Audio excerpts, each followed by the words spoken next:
저는 오늘 여러분과 함께 히브리서 11장 1절로 6절의 말씀을 가지고 믿음의 공식이라는 제목으로 은혜를 나누고자 합니다. 믿음이란 말보다 우리 그리스도인들이 즐겨 사용하고 있는 단어는 없을 것입니다. 그러나 우리는 믿음이 무엇인지 알지 못하고 그저 맹목적으로 믿기만 하면 된다든지 믿음을 형이상학적 철학적인 것으로 잘못 생각하는 수가 종종 있습니다. 그러나 예수 그리스도께서는 이 땅에 계시는 동안 믿음에 대해 우리에게 확실한 공식을 제시해 주셨습니다. 그럼 우리는 어떻게 하면 이 믿음의 공식을 확실히 깨달아 날마다 삶 속에 적용시켜 나갈 수 있을까요? 첫째로 주님께서는 믿음의 첫 번째 공식은 바라는 것이라고 말씀하셨습니다. 마음속에 소원이 없는 사람에게는 하나님께서 믿음을 넣어주실 수가 없습니다. 그렇기 때문에 우리가 전도할 때 세상에서 물질과 명예와 권력을 다 갖춘 사람에게 하나님의 말씀을 전하는 것이 가난하고 헐벗고 굶주린 사람에게 전도하는 것보다 훨씬 어려운 것입니다. 그 이유는 세상적으로 볼 때 부족한 것이 없는 사람들의 마음속에는 무엇인가 바라는 소원이 더 이상 뚫고 들어갈 틈이 없기 때문인 것입니다. 성경 말씀 마가복음 11장 24절을 보면 무엇이든지 기도하고 구한 것은 받은 줄로 믿어라. 그리하면 너에게 그대로 되리라고 말씀하셨습니다. 또한 시편 37편 4절을 보면 또 여호와를 기뻐하라. 제가 내 마음의 소원을 이루어 주시라고 말씀이 있습니다.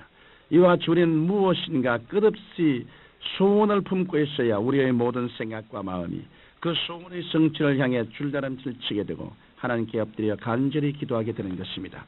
우리가 물을 불 위에 올려놓고 가만히 끓여보면 그 물이 끓는 비등쯤에 이르렀어야 수증기로 변하고 그 수증기가 하늘로 올라가 다시 단비가 되어 내려온다는 사실을 알 수 있습니다. 이와 같이 여러분의 소원이 기도와 간구로 마구 끌어올라 비등쯤에 이르러서 수증기로 변해 하나님께 상달되어야 우리에게 믿음이 들어오게 되는 것입니다. 그러므로 여러분이 입으로 믿습니다 한다고 해서 믿음이 저절로 생겨나지는 않습니다. 마음에 소원하고 자나깨나 믿음에 대한 바람이 있어야 하는 것입니다. 여러분은 지금 어떠한 소원을 갖고 있습니까? 만약 소원이 없다면 하나님께 엎드려 소원마저도 주실 것을 간구하시고 소원을 기도로 끓여서 비등쯤에 이르도록 기도하십시오. 그리고 마음속에 그 소원이 이루어지는 그림을 그리시기를 주님 이름으로 축원합니다. 둘째로 주님께서는 믿음은 바라는 것들의 실상이라고 하였습니다. 우리가 무엇을 바란다고 말할 때는 그 소원의 목표가 뚜렷이 있을 때 한해서 그 의미가 있는 것입니다. 그러므로 아무리 뜨거운 소원과 열망을 가슴속에 담고 있다 해도 그 소원에 뚜렷한 목표가 없다면 그것은 헛수고에 불과합니다. 목표가 없는 삶은 풍랑에 따라 이리저리 흘러다니는 일엽편주와 같은 것입니다. 우리는 이러한 삶을 사는 사람들을 종종 우리 주변에서 보게 되는데 그런 삶은 결국에 가시는 실패를 맛보게 됩니다.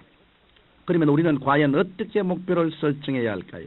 우리 그리스도인들에게 있어서 첫째 목표는 예수 그리스도를 모시고 영원히 사는 것이 되어야 합니다. 이 목표는 이 땅이 꺼지고 저 하늘이 무너져도 사라져서는 안 되는 절대적인 목표입니다. 또한 우리 그리스도인들이 세워야 할 두 번째 목표는 일상생활에서 세워야 할 목표인 것입니다. 오늘의 목표, 금주의 목표, 이번 달의 목표, 그리고 금년의 목표를 구체적으로 세워야 합니다. 이와 같이 여러분이 가진 꿈을 현실로 만들기 위해 뚜렷한 목표를 정하고 그 목표를 여러분의 삶 가운데 구체화시켜 나가십시오. 왜냐하면 분명한 목표를 가지고 간구하지 않으면 주님께서는 역사하지 않으시기 때문입니다. 그러므로 여러분은 목표를 세울 때 이것은 언제까지 이루고 만다는 시간까지 분명하게 확정하고 나서 그 일에 전력을 기울이시기를 바랍니다. 셋째로 믿음의 공식의 그 다음 단계는 이러한 실상이 이루어지는 단계입니다.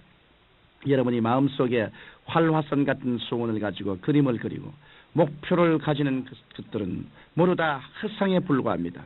그러므로 여러분께서 허상이 세워지는 단계에 이르렀으면 그 다음으로 이 허상이 실상으로 나타나도록 해야만 합니다. 그러면 이와 같은 실상은 어떻게 나타날까요? 그것은 여러분의 마음속에 확신이라는 형태로 나타납니다. 여러분이 목표에 기간을 정하고 꾸준히 하나님께 부르시어 기도하면 어느 때 갑자기 여러분의 마음속에 염려와 근심이 사라지고 바라는 것이 이미 이루어졌다는 믿음과 함께 마음속에 형언할 수 없는 평안이 강물처럼 넘쳐나게 됩니다. 바로 그때가 실상이 이루어진 것입니다. 토지와 집은 토지 문서와 집 문서를 가진 사람에게 결국 돌아가고 말듯이 실상이 이루어지면 소원이 이미 이루어진 것과 다름이 없는 것입니다. 그러므로 여러분 목표를 가졌으면 거기에서 머물지 말고 실상이 이루어지도록 열심히 기도하시기를 바랍니다. 넷째로 확신이 생긴 다음에는 여러분 스스로 창조해 나가야 합니다. 하나님께서는 인간, 즉 여러분 자신을 통하여 역사하기를 원하십니다. 전쟁에서 비행기와 군함과 탱크를 동원해서 적진을 함락시켰을지라도 보병이 적의 진지에 깃발을 꽂아야 승리가 온 천하에 알려지는 것 같이 우리 마음속에 확신이 생겼다고 해도 우리가 그것을 입으로 시인해야 우리의 것이 되는 것입니다. 하나님이 태초에 천지를 지으실 때에도 말씀을 하심으로 빛이 있고 물이 한 곳에 모여 묻히 드러나며 궁창에 광명이 있게 되었던 것입니다.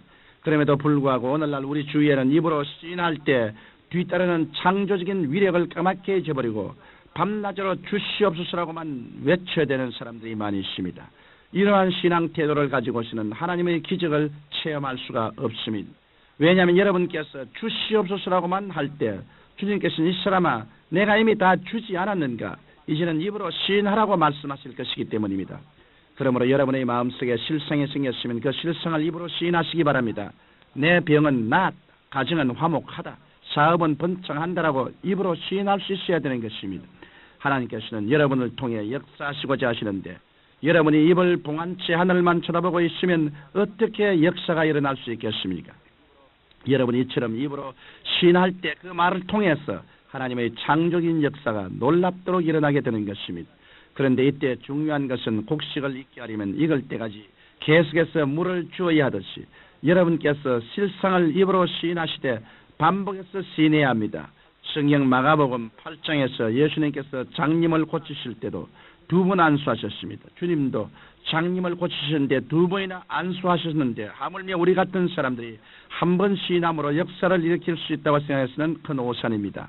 그러므로 여러분은 긍정적이고 창조적이며 생산적이고 진취적인 하나님의 말씀을 여러분의 환경 속에 끊임없이 시인하게 되기를 바랍니다. 우리는 지금까지 믿음의 공식에 대해 살펴보았습니다.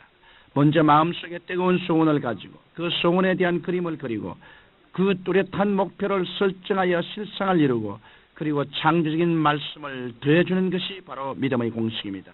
그러므로 여러분은 믿음의 공식대로 행함으로써 믿음을 개발하시고 키워가시기를 주님 이름으로 축원합니다.